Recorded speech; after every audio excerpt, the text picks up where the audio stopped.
Chapter 106. Ahab's Leg. The precipitating manner in which Captain Ahab had quitted the Samuel Enderby of London had not been unattended with some small violence to his own person.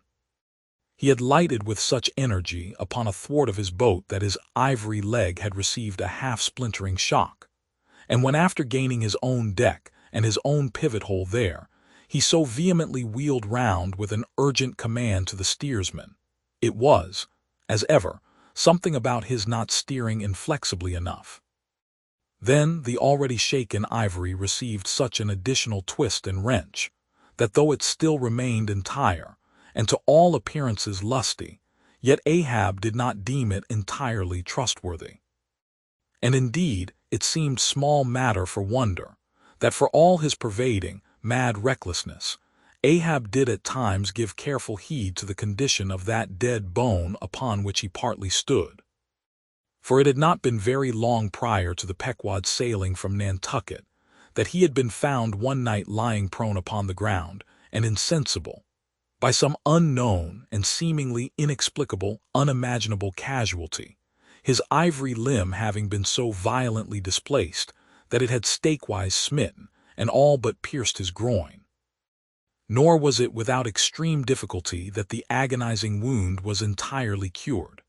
Nor, at the time, had it failed to enter his monomaniac mind that all the anguish of that then present suffering was but the direct issue of a former woe. And he too plainly seemed to see that as the most poisonous reptile of the marsh perpetuates his kind as inevitably as the sweetest songster of the grove, so, equally with every felicity, all miserable events do naturally beget their like. Yea, more than equally, thought Ahab, since both the ancestry and posterity of grief go further than the ancestry and posterity of joy. For not to hint of this, that it is an inference from certain canonic teachings, that while some natural enjoyments here shall have no children born to them for the other world, but on the contrary, shall be followed by the joy childlessness of all hell's despair.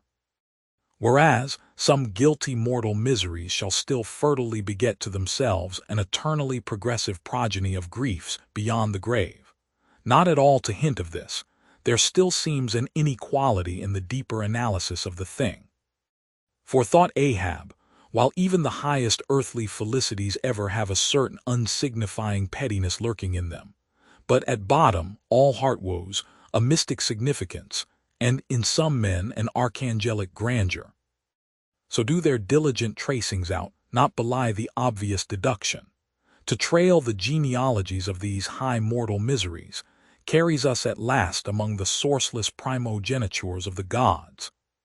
So that in the face of all the glad, haymaking suns and soft cymballing, round harvest moons, we must needs give in to this, that the gods themselves are not forever glad.